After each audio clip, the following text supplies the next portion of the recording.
Hello, and welcome to Mind Sherlock, where every story feels like a conversation over a warm cup of coffee. Today, I bring you a brand new Sherlock Holmes mystery, filled with twists, clues, and clever deductions. Make yourself comfortable, and let's unravel the case together. And if you'd like, leave a quick comment and tell me where you're joining from. It's always a pleasure to know where our little detective community is tuning in from. Now, let's get started. It was in the bitter depths of that singular winter, an unrelenting spell of frost and fog, that I first recorded the most unsettling case to have crossed the threshold of Baker Street in many months.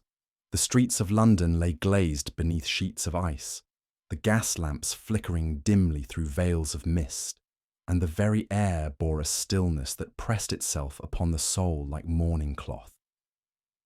I had thought it would be one of those weeks wherein Holmes, his intellect deprived of challenge, would withdraw into his peculiar melancholies.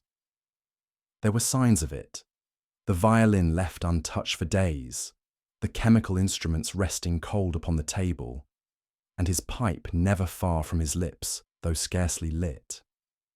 Yet, it is often during such calms that fate elects to stir, and so it was that the case of Miss Isadora Mornell, actress of repute and bearer of shadows, entered our lives.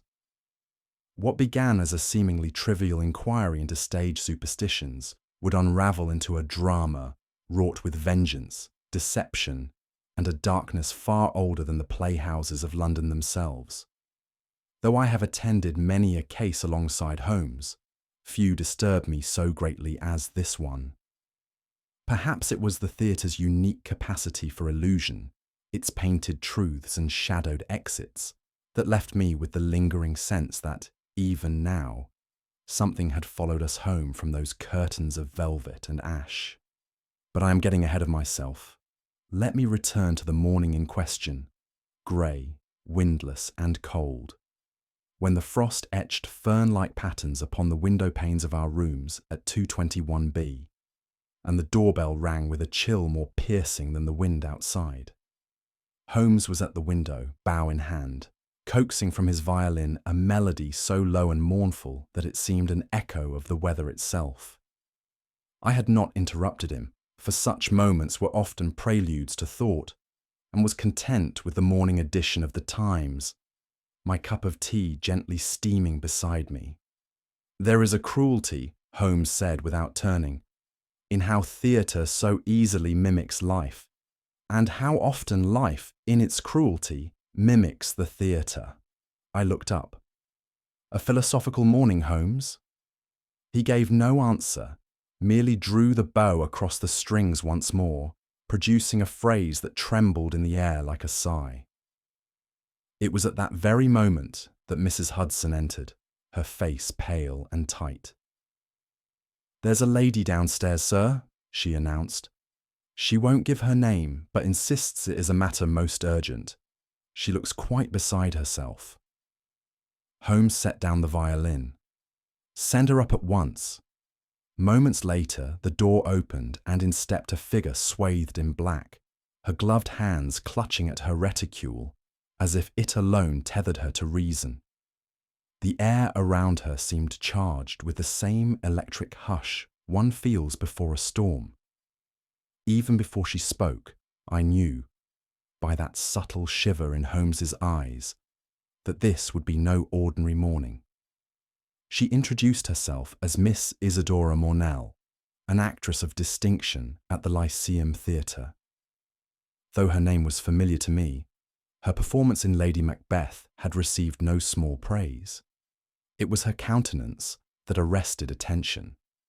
Her eyes, wide and rimmed with sleeplessness, darted about the room as though expecting to find spectres in every shadow. "I know what they're saying," she began, her voice tremulous yet proud. "That Julian Kerridge took his own life, that he was melancholy, prone to drink, and that tragedy was always stalking him. But I tell you, it was no suicide." Holmes motioned gently for her to continue. She sat, barely, on the edge of the armchair, as though afraid to rest fully in any place. "Strange things have been happening," she whispered. "Objects moved when no one was present, props appearing where they should not be, and messages." "Messages?" Holmes leaned forward, steepling his fingers. She nodded. "Scrawled in grease paint across my mirror. The final act belongs to the dead. I had it wiped away before anyone else could see. They would think me mad." "And this Mr. Kerridge?" I asked. "How was he found?" "Hanging. From the fly gallery, but not as one might expect. There was something staged about it, as if it had been arranged theatrically." Holmes rose and turned to the fireplace, his gaze distant yet sharpened by purpose. "You are right to come," he said at last. "A theatre may conceal more than actors behind its curtains. Dr. Watson and I shall call upon the Lyceum this very day." And so it was that the curtain rose upon a mystery shrouded in fog, silence, and a stage haunted by more than memories. Miss Mornell's hands tightened upon her reticule as she spoke, the words spilling forth in hushed urgency. "It began with the smallest of things. Props moved from their places, footsteps heard in the wings when none were meant to be there, a sense of being watched, even in solitude." "Stage nerves," I suggested gently, though even as I said it, I noted Holmes's unwavering attention, his gaze fixed not on the woman herself, but upon the manner in which she clutched the edge of her gloves. "No," she said firmly. "I've lived with stage nerves. This is not that. There is something in that theatre, Doctor, something unnatural. The others whisper of a curse, but I do not think it mere superstition." She leaned forward slightly, lowering her voice further. "The message on my mirror.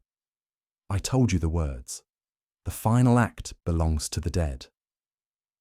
It was written in red grease paint, jagged, almost like it had been scrawled in rage. I saw it just before the matinee. When I returned an hour later, it had vanished. "You removed it?" Holmes asked. "I did not. Nor did anyone else admit to it." Holmes sat back in his chair, fingertips pressed together. "And Mr. Kerridge's death?" "A day later. He was found hanging above the stage, just beyond the footlights. They say he left no note.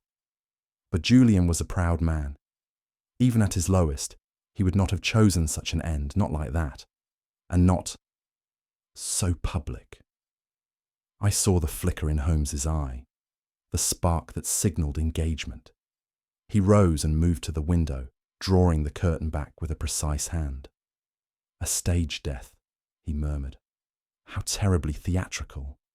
"Miss Mornell," Holmes said, turning toward her with an intensity that could chill or warm depending on where his interest fell. "There are certain professions, yours among them, that cultivate a sensitivity to illusion. One might say your livelihood depends upon it." She nodded warily, unsure of his intent. "And yet," he continued, "in recognizing the unreal, you've come to suspect that something too real now haunts your stage. That, to me, is telling." Holmes stepped to his writing desk, drawing out a thin notebook in which he jotted a few lines. "You mentioned props appearing where they should not. Do you recall specific items?" She nodded. "A dagger, once, laid across my script in my dressing room. Another time, a white mask, identical to one from The Mask of Malfi, though that production ended a month ago. No one could say who brought it back." "And this Mr. Kerridge?" Holmes asked. "His state of mind in the days preceding his death?" "Agitated," she said, voice thick with memory. "He was researching something, kept requesting access to the old storage rooms below the theatre. Said he'd uncovered something buried there. I thought it was a role. Some new performance he was preparing in secret. I now believe he found something meant to remain hidden. Holmes closed the notebook and placed it carefully aside. I accept your case, Miss Mornell. Watson and I shall call at the Lyceum Theatre this very evening. I will require access to all parts of the building, no matter how dusty, dark, or forgotten. A measure of relief passed over her features, but Holmes did not smile. His voice was calm and distant, the voice of a man already walking the corridors of some unseen stage. Murder thrives in shadow, he said, and the theatre provides shadows in abundance. That same evening, under the pretext of submitting a theatrical piece to the Strand, Holmes and I made our way to the Lyceum Theatre. The fog had grown thicker by the hour, and the gaslight above the theatre doors flickered like a dying star. Inside, however, the warmth of heavy curtains and the faint perfume of powder and paint offered a strange contrast, a sanctuary of illusion beneath the weight of reality. We were received by a tight-lipped usher who, upon hearing Miss Mornell's name, led us discreetly past the velvet-lined vestibule and into the darker recesses behind the stage. The mood backstage was markedly different from the public opulence of the auditorium. There was a silence, brittle and unnatural, broken only by the echo of our footsteps and the occasional creak of timber. Miss Mornell met us in the corridor that led toward the dressing rooms. Though dressed plainly, her posture remained that of a woman accustomed to an audience. Even in fear, she bore the grace of the boards. "Mr. Holmes, thank you," she whispered. "I trust you will find this place as disturbing as I have." Holmes inclined his head, his eyes already darting across the floorboards and up to the tangle of ropes and pulleys above. "It is not the theatre that disturbs me, Miss Mornell," he murmured, "but the careful absence of disorder where one expects it." She led us deeper into the narrow hallways as the gaslights guttered overhead. A feeling, intangible yet palpable, settled over me, as though we were passing through a veil, leaving behind the world of reason and entering one of shadowed half-truths. Holmes gave no outward sign of discomfort, but I had known him long enough to recognize that his silence was not idleness, but calculation. The further we moved into the theatre's bowels, the more the place took on the semblance of a crypt rather than a place of art. Dust clung to every surface. Old costumes hung like spectral forms on rusted hooks. The very boards beneath our feet groaned with a sound not dissimilar to a sigh. "Watson," Holmes remarked softly, "have you observed how silence grows thicker in places where secrets nest?" I had indeed. Though I tried to convince myself otherwise, I could not escape the sensation that we were being watched. There were corners where shadows lingered too long, and ropes swayed gently as if touched by unseen hands. Several of the stagehands we passed cast suspicious glances, and more than one turned away at our approach. We passed a painted backdrop depicting a crumbling castle, partially torn and sagging. Miss Mornell paused beside it. "Some say the theatre is cursed," she whispered. "Others believe it is merely madness spreading among us. But ever since Julian's death, there's been a change in the air. You feel it, don't you?" I did not answer, for to do so would have been to confess that she was right. Holmes, meanwhile, crouched by a trap in the floor. He ran his hand along its edge and sniffed the air. "Musty," he muttered, "but recently disturbed. Curious." A stagehand emerged from a side door, paused upon seeing us, and disappeared again as swiftly as he had come. "The staff are nervous," I said. "They have reason to be," Holmes replied. "Something stalks these boards, but whether it walks in boots or shadows is what we must determine." As he rose, I caught the glint in his eye. The one I had come to associate not with fear, but with the thrill of the chase. We were soon directed to the office of Mr. Lionel Davinom, the manager of the Lyceum. He was a tall, gaunt man with greying hair slicked back and eyes like coal, cold and unmoving. The room was lined with old posters and framed playbills, but the man himself had little of the theatrical about him. "I understand you're here on behalf of Miss Mornell," he said without preamble, folding his arms. "If she sent you to inquire about Kerridge, I must advise you that the matter has been settled. The coroner ruled suicide. I see no cause for further meddling." Holmes offered a polite nod. "You must forgive our curiosity, Mr. Davinom. The death of an actor, particularly one so prominently placed, is naturally of interest to the public. I merely hope to inquire about his state in the days before his demise." Davinom's jaw tightened. He was a moody sort, a fine actor to be sure, but prone to brooding. He had enemies, yes, but only of the professional kind. Jealousy is commonplace in this line of work. "Was he working on anything unusual?" Holmes asked. "Research. A new part, perhaps?" Davinom shook his head. If he was, he kept it to himself. But I will say this. He had become increasingly distracted, muttered to himself, wandered the halls late at night. "And the message left in Miss Mornell's dressing room?" I inquired. Davinom gave a derisive snort. "A childish prank. Nothing more." Holmes remained impassive, but as we stepped back into the corridor, he turned to me. "Did you note, Watson," he said quietly, "that while Davinom dismissed the message as a prank, he never once asked what it said?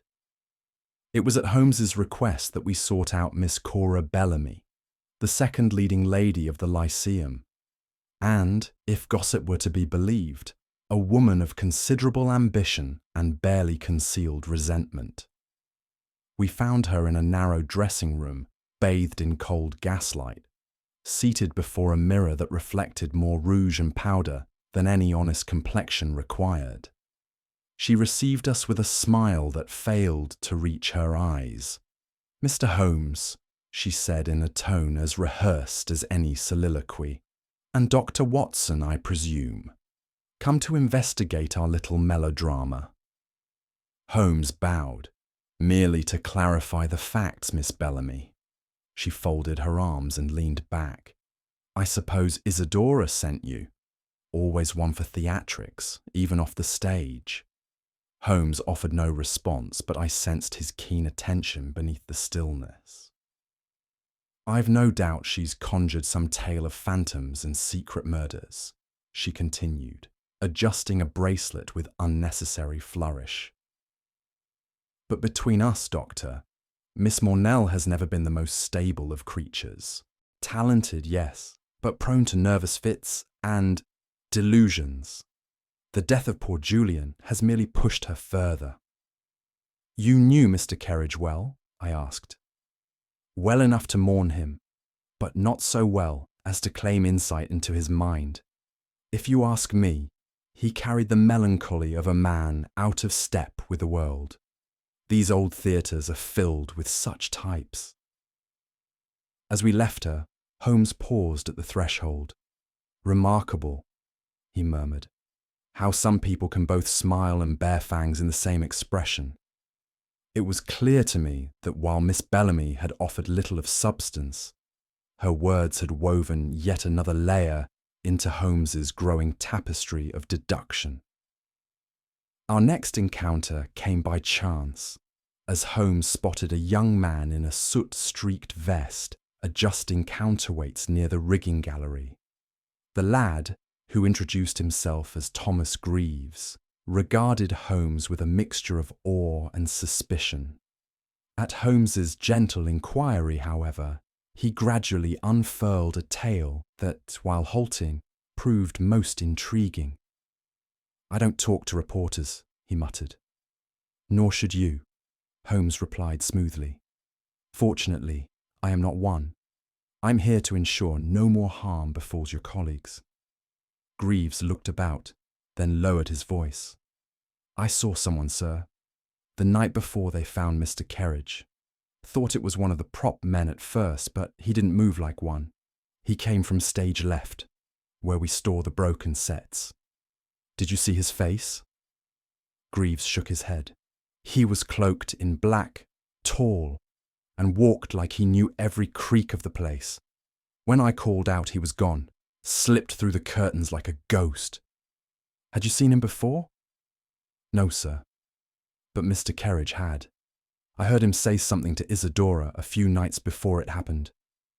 He's watching again, he said. Same eyes, same walk. Holmes's fingers tapped the railing beside him, deep in thought. Did you report this? Not to the police. Who'd believe me? You did well to tell me, Holmes said. You've done your part. Now allow me to do mine. As we descended the steps, I noted that Holmes's manner had shifted, still calm, yet taut as a bowstring. The man in black, he said quietly. A figure as old as fear itself. But fear often wears masks, Watson, and I intend to remove this one. We soon found ourselves at the very location where Mr. Julian Kerridge's lifeless body had been discovered, suspended by a rope above the stage, his silhouette seen only once the gaslights flared to life for the evening performance. The area had been cleared, but the melancholy of the place lingered in the dust and silence. Holmes, saying little, requested that Miss Mornell remain behind. Together, we climbed the narrow staircase to the fly gallery, that precarious wooden platform from which the ropes and pulleys controlled the set pieces below. It was here that the tragedy had played its most final act. He knelt without hesitation, running his long fingers along the wooden planks. See here, he murmured. Dust displaced, but only in this narrow arc. Someone stood here recently, likely twice, since the death. I observed as he inspected the noose itself, which had been preserved under cloth upon Holmes's request, earlier that day. The knot, he whispered, executed by someone with experience, not a panicked man's work. The coil is even, the tension measured, no signs of hesitation. He turned to the counterweights and rigging ropes, eyeing a sandbag suspended high above. This one, he said, tugging gently, shifted from its usual line. It would have dropped not on the actor, but slightly forward, toward the apron. A message, perhaps, or a missed attempt. Could it have been an accident? I asked. Holmes stood and dusted his hands. Only if accidents now tie symmetrical knots and step lightly enough to leave only one footprint in dust. He wandered a few paces and stopped at a corner beam. Stooping, he picked up a small fragment, a sliver of painted wood. Old scenery, he muttered, but not from the current production. He pocketed it without explanation. You see, Watson, he added, this theatre may be haunted, but by something with rather more flesh than phantom.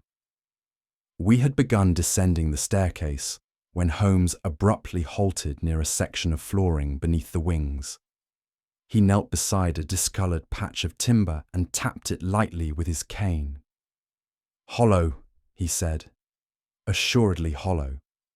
The grain of the wood is finer than the planks surrounding it, newer. But see here, dust accumulated around the edges, no hinges visible. He produced a penknife, and with surgical care prized a sliver from the groove. There was a faint click, and one of the planks gave beneath his touch. A square trapdoor revealed itself, fitted so precisely it might have gone unnoticed for decades. I stepped forward cautiously. How old is it? Not old at all, Holmes replied. It has been hidden deliberately, painted over to blend. The illusion is theatrical in design. much like the rest of this affair. He removed a lantern from his bag and lowered it into the dark space below. A narrow crawl space emerged, perhaps an old utility tunnel, no longer in use. "Could someone have used this?" I asked. Holmes nodded slowly. "Indeed. The dust here is disturbed, the scrape of boots faint but present. And note, one side bears a scuff of white paint. Scene material stored down there perhaps, or something less decorative."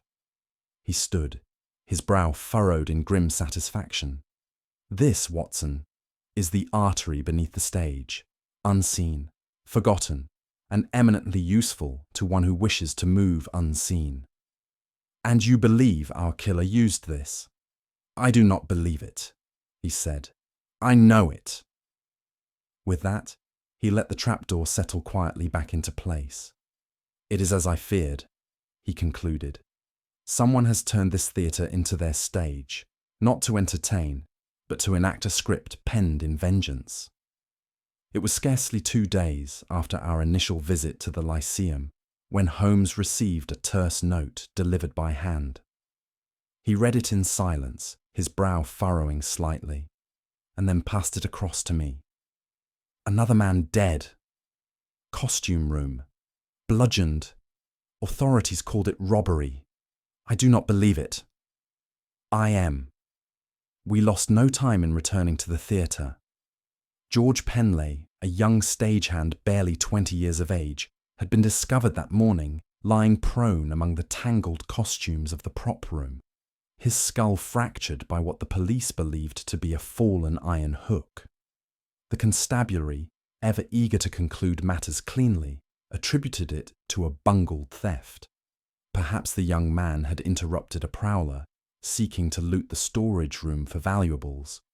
But Holmes was unmoved by such conveniences. "Observe," he whispered to me, crouching beside the chalk outline where the poor fellow had fallen.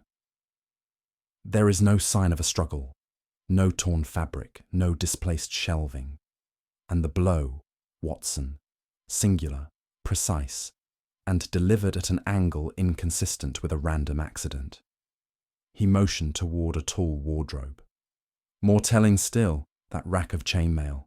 It hangs, as you see, untouched, despite being far more valuable than the box of motley fabric from which nothing was taken." Miss Mornell stood nearby, pale and trembling. "He was kind," she said softly. "Quiet, never involved in theatre gossip. He kept to himself." Holmes did not look at her. His gaze was fixed on the floor, where a set of faint scuff marks led away toward the corridor. "No, Watson," he said finally, rising to his feet. "This was no robbery. It was a performance, one with only a single audience, us." His eyes darkened as he added, "The curtain has not fallen yet. It has merely shifted scenes." While the constables concluded their cursory sweep, Holmes requested that Penlay's clothing be brought for inspection. With grudging consent from the inspector on duty, an officious man wholly uninterested in theatrical affairs, the garments were laid out in the property manager's office. Holmes moved through the items with meticulous attention, his fingers brushing over each fold and seam. Then, without a word, he stopped at the inside pocket of a faded tunic. He drew from it a small, creased slip of paper. "Another note?" I asked. He handed it to me. In bold red ink, written in what appeared to be stage makeup, were the words, "All the world's a stage, and all must play their part." I felt a shiver pass through me. "Shakespeare," I murmured. "From As You Like It." "Indeed," said Holmes, his voice distant, "and a choice far too deliberate for coincidence." He examined the note more closely, then held it to the light. Grease paint again, same jagged hand. But note, this time the ink has seeped through. It was written in haste, and the paper torn from a costume ledger. The killer had access to the wardrobe and a clear understanding of stagecraft. Miss Mornell looked from the note to Holmes. "You see now why I feared madness." Holmes gave a curt nod. "Not madness, Miss Mornell. Method. Our killer is no lunatic scribbler. He writes with the precision of a playwright.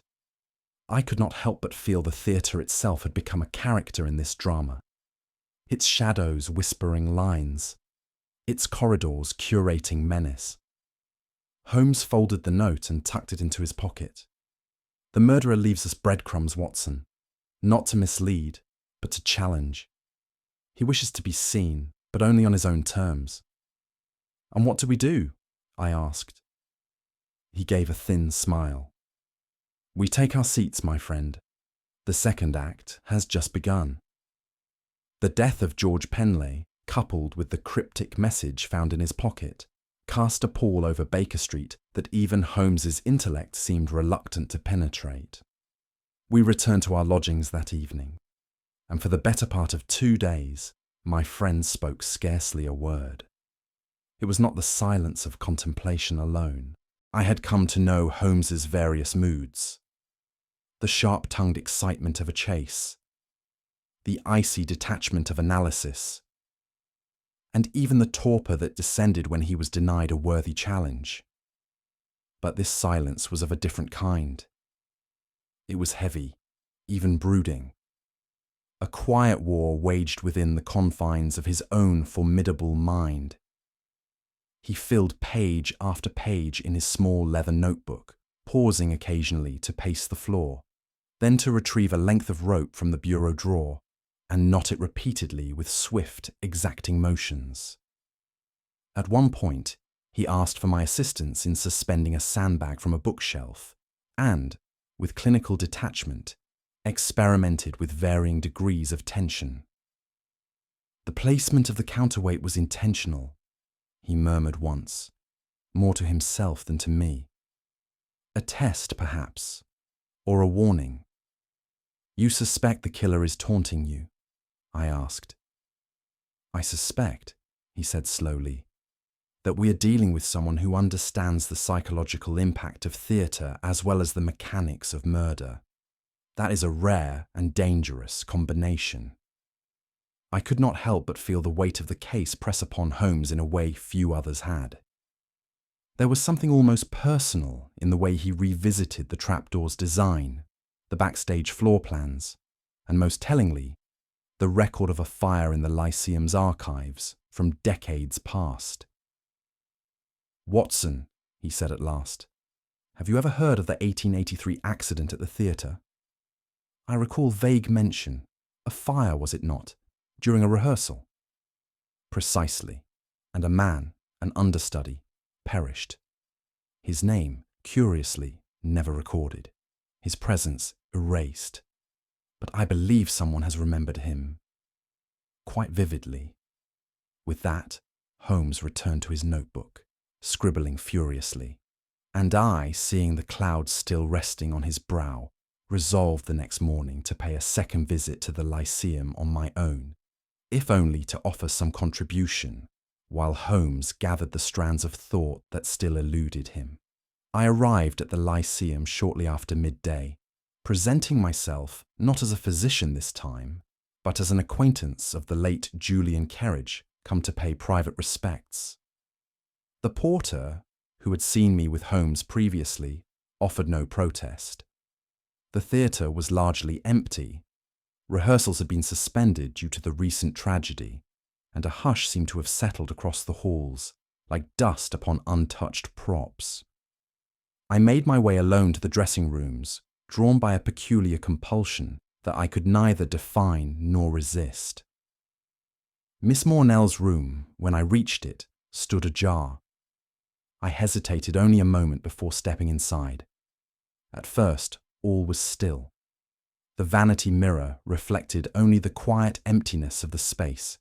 Costumes hung in neat rows, a script lay half-folded on the chair, and a faint scent of lilac lingered in the air.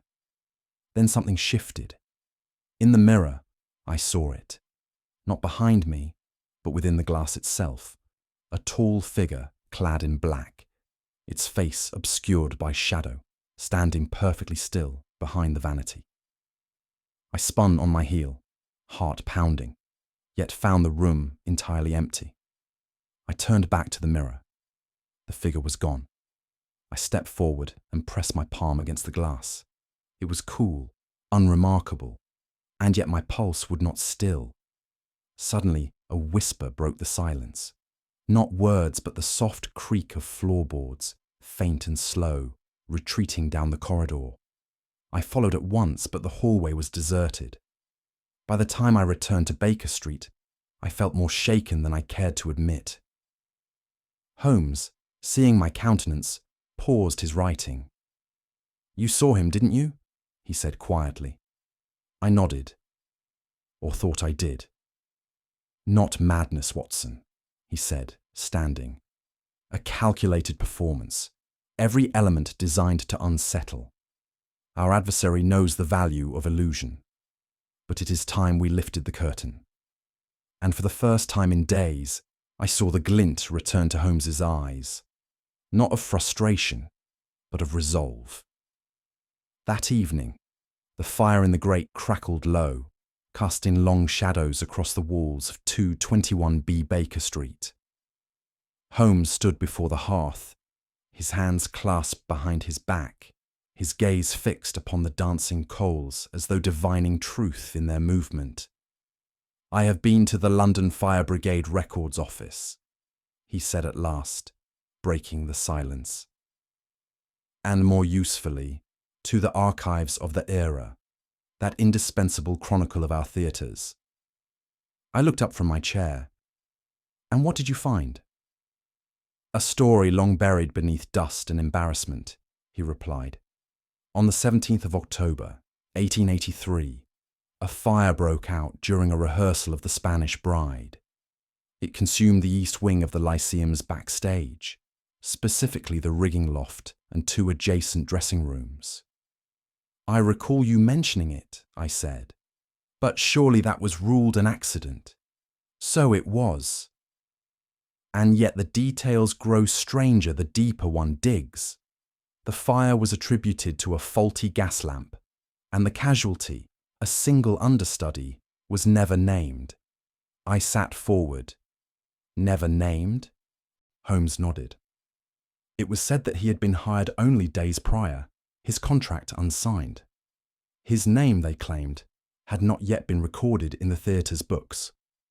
But Watson, what theatre in London allows a man on stage without a signed contract, especially one working near gas lines and flammable rigging?" "None," I answered. "Precisely. And yet the silence surrounding this man's identity is absolute. No obituary, no family correspondence, no inquest. Even the police file, what little remains of it, names no next of kin." "Do you believe he was murdered?" "I believe," Holmes said slowly, "that he was meant to vanish, and that someone with deep knowledge of that event, has returned to make others pay for forgetting." I was silent for a time, absorbing the gravity of his words. "And Julian Kerridge?" I asked. "Where does he fit into this?" Holmes turned from the fire and retrieved a tattered envelope from the mantel. Kerridge had been making inquiries. This was found among his personal effects, hidden beneath the lining of a trunk. He handed me the contents, a page torn from a theatre ledger, yellowed with age, bearing a partial list of names. The final entry had been crossed out violently, but Kerridge had penciled beside it a single note. 1883, man in black, returned. He knew. I breathed. He uncovered the past. "And paid the price," Holmes replied grimly. "Our killer is not merely acting out a grudge, he is composing a tragedy. Each death a scene, each clue a soliloquy. But it is not to the audience he performs. It is to the memory of one man lost to fire and time." Holmes turned toward the window then, the city beyond cloaked in the velvet of fog and night. "The past does not die quietly," he said. It lingers in the wings, waiting for its cue. And as the final embers settled in the grate, I knew the case had darkened. Not in blood alone, but in purpose. For we were no longer chasing a killer. We were confronting a playwright of vengeance. It was on a Thursday evening that Holmes set the final act of his plan into motion. The Lyceum Theatre, having reopened under the weight of both grief and curiosity, announced a limited performance of Macbeth, with Miss Isadora Mornell resuming her role as Lady Macbeth. The performance was intended, so the public was told, as a tribute to the late Julian Kerridge. But in truth, the play was not merely a performance, it was a snare. Holmes had arranged the affair with exacting precision.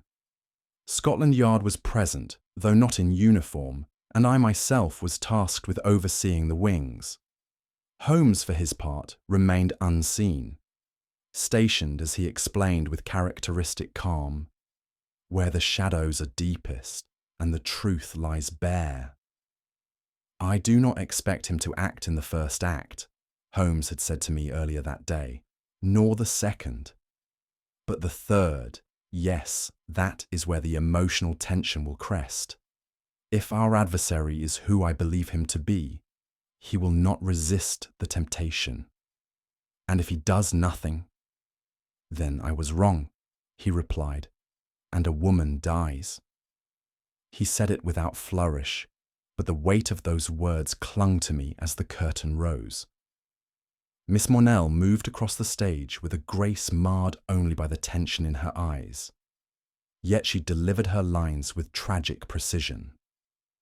The crowd, small though it was, sat transfixed. Beneath the boards, in the narrow veins of corridor and catwalk, Holmes's trap waited. "I have baited our playwright," he had whispered.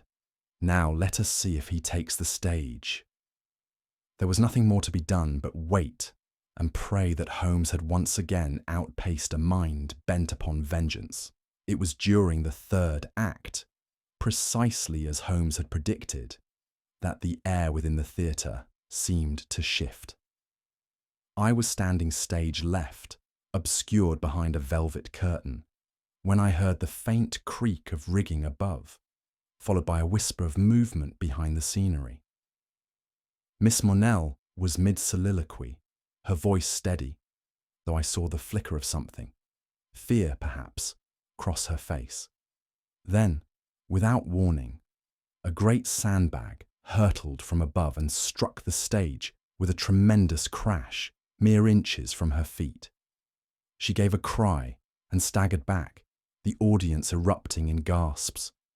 A man in the front row stood abruptly. Another shouted for help. But before panic could consume the room, Holmes emerged from the opposite wing like a phantom made flesh. His coat swirled behind him as he signalled to the constables hidden amongst the stage crew. "Now!" he barked. Pandemonium erupted behind the curtains. I darted forward, nearly colliding with a stagehand who pointed frantically upward. "He's running the gantry!" Holmes and I rushed to the iron staircase leading into the upper galleries, where the rigging ran like a skeletal web above the stage. The catwalk shuddered underfoot as we ascended, every board betraying the passage of the man we pursued. From above, we heard the clang of a trapdoor closing. Holmes did not hesitate, his revolver drawn, his footsteps light and swift despite the height. "He took the bait," Holmes called over his shoulder, "as I hoped." "And Miss Mornell?" I asked. "She is safe, but she was never the final target." We reached the gantry just as a figure disappeared into the black recess near the old trapdoor Holmes had discovered days before. What had begun as tragedy had turned swiftly to chase, and Holmes, his mind alight and eyes fixed, was determined that the final curtain would fall by his hand. The pursuit began in earnest as Holmes darted up the gantry, and vanished into the darkness above the stage. I followed close behind, the echo of our footfalls resonating through the wooden skeleton of the theatre. The cast and crew below had erupted into a frenzy of confusion, though Miss Mornell, I would later learn, had remained rooted to her mark with remarkable composure. The suspect, still unseen but all too real, moved with alarming speed. We could hear him only by the disquieted creaks of the planks and the faint scuff of hurried steps. Holmes raised his hand, motioning me to silence, and together we crept forward, guided now more by instinct than sound. Beneath us, the dim glow of the footlights barely pierced the gloom. To either side stretched ropes and pulleys, dust-choked canvas and ancient counterweights, props not for illusion, but for deceit. "There," Holmes whispered, pointing toward a narrow passage beyond the fly gallery. "The old catwalk, disused, but not forgotten. Our man knows the terrain." "Do you believe he intended to kill her tonight?" I asked. "No," Holmes answered, his voice tight with purpose. "To terrify, yes. But death was not the purpose. His pattern is methodical, each act intended not as an execution, but as a message." We continued our chase along the swaying platform until the path descended sharply, leading to a trapdoor I recognized, the very one Holmes had unearthed during our initial investigation. It now hung open. Holmes dropped into the dark below without hesitation, and I followed. We landed in a narrow crawl space that ran beneath a stage, its walls framed by old beams and crumbling brick. The silence down there was suffocating. Then, ahead, a figure, cloaked in black, his movement fluid, theatrical. He turned a corner, but not before Holmes caught a glimpse of his gait. "Davinom," Holmes breathed. Of course. We moved with renewed urgency now, knowing that the final scene was near. The passage widened into what must once have been a prop cellar, filled with discarded relics from forgotten productions. Footsteps echoed once more, this time closer. Holmes held up a hand. "Watson," he said, his voice low but resolute, "stay behind me. The man we are about to confront is not mad, but he is driven by madness." And with that, Holmes stepped into the cellar's shadowed heart, where vengeance had taken up residence, and the ghost of a fire, long extinguished, still smouldered in a killer's mind. We emerged from the low corridor into a vaulted chamber beneath the stage, its walls lined with forgotten props, dust-covered crates, and battered stage scenery from productions long past. At its centre stood the man himself. He was still cloaked in black, his back to us, one hand resting on an iron lever affixed to the wall, perhaps once used to control some antiquated stage effect. At our approach, he did not flee. "I knew you would come," he said softly. Holmes stepped forward. "And I knew you would return here, Mr. Davinom." He turned slowly, the dim gaslight flickering across his gaunt features. Gone was the cool, unbending theatre manager we had met days before. In his place stood a man hollowed by time, yet aflame with a twisted purpose.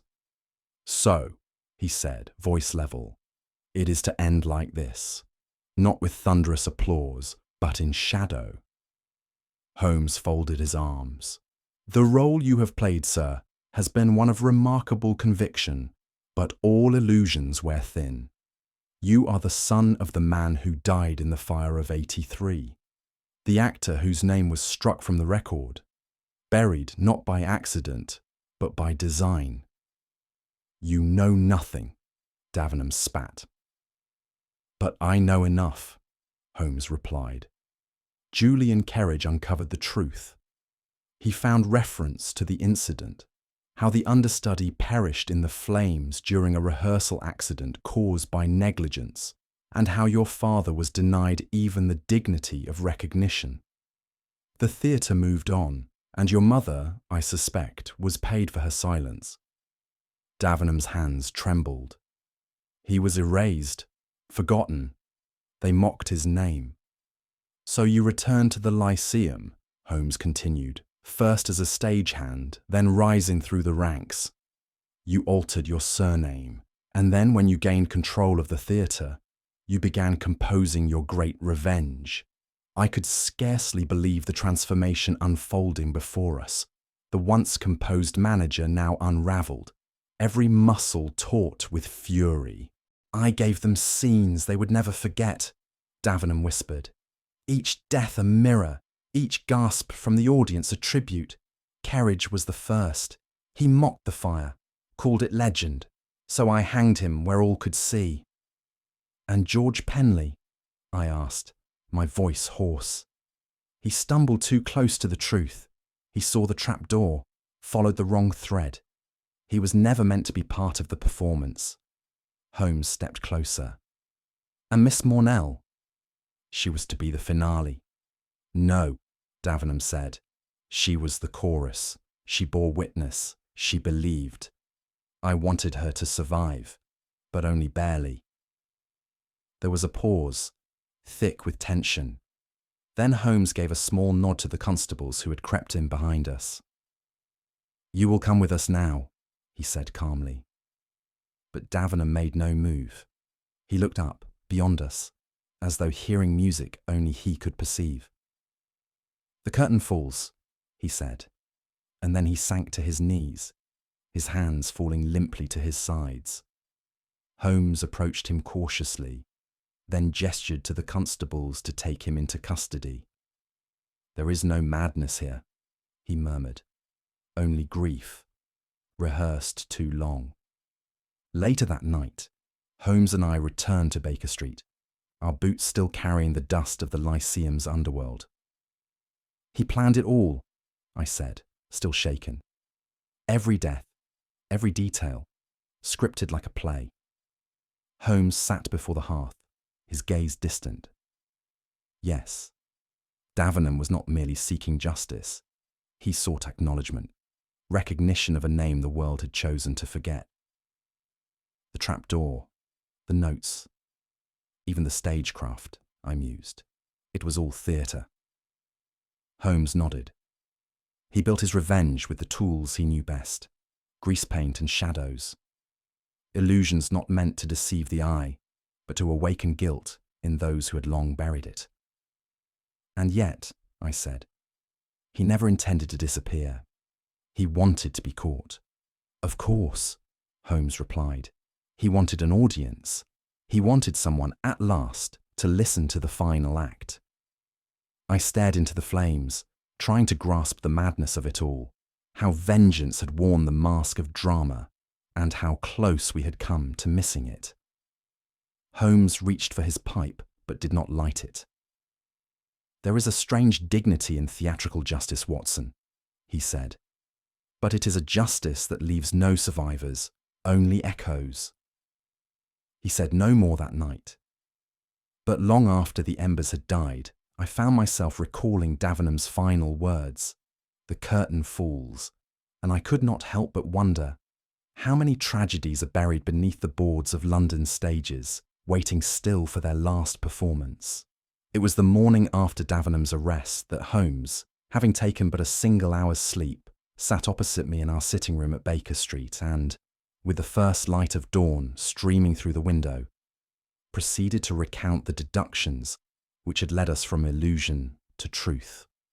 You recall, Watson, he began, tapping the arm of his chair, that from the very first, I was struck by the theatrical nature of the clues, not merely in content, but in presentation. I nodded. The messages in grease paint, the props left as warnings, the symmetry of the noose. Yes, precisely. They were not clues in the conventional sense. They were statements, arranged with the deliberation of stagecraft, Consider the placement of Kerridge's body.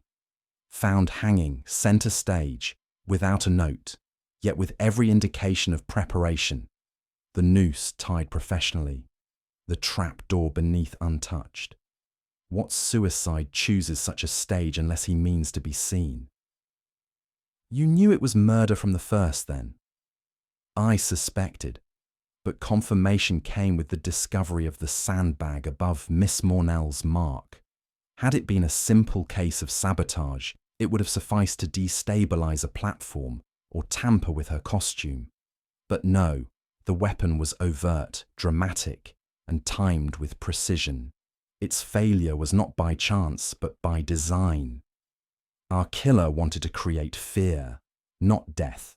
And fear, as you know, is the most enduring applause. And the notes. Ah, the notes, Holmes said, with a glimmer of animation. Quotations from Shakespeare, delivered not with the flourish of a madman, but with the intentionality of a playwright. Each quote corresponded to the victim's role in the tragedy. Kerridge, the arrogant actor who scorned the past. The final act belongs to the dead. Penley, the unknowing witness. All must play their part. Each message a curtain cue. He leaned back slightly. And then we come to the ghost, the figure in the mirror. You saw him. So did Miss Mornell. But I, Watson, saw only the shadow of a man skilled in misdirection. Davinom was no mere killer. He was a director. And the motive? I asked. Holmes grew sombre. Grief and the need to redress a forgotten wrong.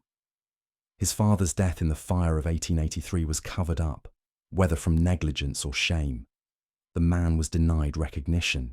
Davinom spent his life rebuilding the theatre that had erased his name, only to script a final tragedy in which the stage itself confessed. He stood, moved to the window, and spoke softly. He gave us every clue, Watson, not to stop him, but to understand him. His performances were not crimes, they were arguments. And yet he would have killed, I reminded him. Holmes nodded gravely. Yes, and that, my friend, is where justice ends and obsession begins. He rehearsed vengeance so long, he could no longer separate it from purpose. He turned from the glass. And so, the case is closed, but the stage shall remember. I have, in the course of my long friendship with Sherlock Holmes, borne witness to crimes of passion, greed, and madness. Yet none have unsettled me quite like the affair at the Lyceum Theatre. There was something chilling in the way it unfolded, not merely in the murders themselves, but in their orchestration. For these were not the random acts of a man overcome by fury. No, these were scenes, executed with precision and meaning. Each act written as if upon parchment, each death choreographed like a performance. Davinom did not seek to escape. He sought to be understood. He wanted Holmes, not the constables, not the press, to follow the trail of symbolism, to deduce the message that had haunted him since childhood. That a name erased by fire still burns in the minds of those who remember. As Holmes laid the final pieces before me in our sitting room, I found myself chilled not by the violence of the man, but by the elegance of his method. That murder could be so composed. That revenge could be structured not as chaos, but as theatre. I could not help but reflect on the mirror in Miss Mornell's dressing room, how it seemed in that moment to reflect not just a ghost, but the weight of memory itself. Illusion and reality blurred until neither could be trusted. And yet Holmes had, as always, separated the strands of truth with steady logic and piercing clarity. I looked at him then, not merely as my friend or companion in these strange adventures, but as the one man in London capable of lifting the mask without shattering it. For only Holmes could look upon murder, draped in velvet and grease paint, and see through to its human core. It was late in the evening when I returned to Baker Street with the final report from Inspector Gregson. Davinom had been remanded to Holloway, where he spoke little and answered questions with the detached air of one whose performance had concluded. There would be no trial, at least not in the conventional sense. The courts would determine his sanity. But the man himself had already delivered his closing monologue. Holmes received the report in silence, perusing it with the same unemotional precision one might afford a train schedule. When he had finished, he placed the paper aside, rose from his chair, and stood for a long moment at the window, gazing out at the fog-draped streets below. "You know, Watson," he said at length, "I have always maintained that the criminal mind seeks not chaos, but order, an order fashioned in its own likeness. And yet there is something singular in this case. Davinom's design was not merely rational, it was poetic." "You mean theatrical?" I replied. He turned slightly. "Yes, but not in the sense of artifice, rather in the sense of necessity. His every act bore the rhythm of a man who believed himself not mad, but misunderstood." "He wanted justice," I offered, "and found only silence." "Indeed," Holmes murmured. "And so he crafted a narrative, one where the world would at last pay heed. But justice, Watson, does not dwell in the grand gesture. It is quiet, steady, and it does not wear masks." I could sense the weight of the case still pressing upon him, not in confusion, for the matter had been resolved beyond question, but in contemplation, as though the ghost of the theatre still lingered behind his eyes. "He said he saw shadows," I remarked, "reflections of what had been taken from him." Holmes gave a faint smile. "And in that, he was not wrong. The past casts long shadows, longer still when we deny them the light of remembrance. Davinom lived within a theatre haunted not by spirits, but by omission. The world forgot a name, and he ensured they would remember it, not with a plaque, but with a reckoning." He resumed his seat, folding his hands before him, the fire casting a soft glow upon his sharp features. "You recall the mirror in Miss Mornell's dressing room?" he asked. "Vividly," I said. "It still unnerves me." "As it should. Mirrors, Watson, do not lie, but neither do they reveal. They merely reflect. And some men, Davinom among them, do not see their own likeness. They see ghosts. They see failures. They see the justice denied to them, staring back in silence." He paused, then continued, almost as though speaking to the flames, rather than to me. "Therein lies the true tragedy. The stage is but a mirror, Watson, and some men see only shadows in the glass." We sat for a long time after that without speaking, the crackle of the fire the only sound between us. Outside, the fog had thickened. London, oblivious, unrepentant, moved on. Another name would be forgotten by morning. Another curtain would rise, and the world would once more applaud, never knowing the sorrow buried beneath the boards. But I would remember, and Holmes, though he would never admit it aloud, would carry that shadow with him as well. And so ended the case of the Lyceum Theatre. A murder mystery, yes, but also a tragedy, with no hero, no applause, and no encore. Only silence.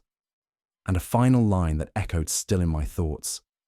"The stage is but a mirror, Watson, and some men see only shadows in the glass." As we sat in the quiet of our Baker Street room, the case of the Lyceum Theatre seemed to hang in the air between us, as dense as the fog that veiled the streets outside. Holmes leaned back in his chair, his fingers steepled beneath his chin, as if still measuring the weight of what had transpired. "You see, Watson," he said, his voice low and contemplative, Justice is a curious thing. It is often more elusive than the criminal we pursue, and yet it is no less dependent on the smallest of details. Davinom's actions, though born of a twisted, vengeful heart, were grounded in a desire for recognition, for validation of a wrong that time had buried. But in the end, it is not for us to decide how the world remembers us. I nodded thoughtfully, the weight of his words settling in. A man's past, I remarked, can be a powerful force, a shadow that follows him until he either confronts it or allows it to consume him. Holmes smiled faintly, his gaze turning toward the window. Indeed, Watson, but in Davinom's case, the shadow he cast was far too long, and in chasing it, he lost sight of the very thing he sought to avenge, the truth. He turned to me then, eyes glinting with that familiar sharpness. Remember, Watson, that justice may be elusive, but it is always waiting, just as the truth is always waiting, behind the mirror. Now that the case has been solved, I leave you with this question to ponder. What do you think was the criminal's biggest mistake? Was it the desperate need for vengeance that led him to craft such a calculated series of acts? Or was it something deeper, a flaw in his nature that caused him to misjudge how far he would go to achieve his goal? What do you believe tipped the scales for him? I'm sure many of you have your own theories, and I invite you to share them in the comments below. If you enjoyed this mystery and want to see more thrilling detective stories, don't forget to subscribe to our channel for the latest Sherlock Holmes adventures. And if you know anyone who loves a good mystery, feel free to share this with them. Let's keep the conversation going. Until next time, keep your wits sharp and your curiosity sharper. I'll see you in the next case.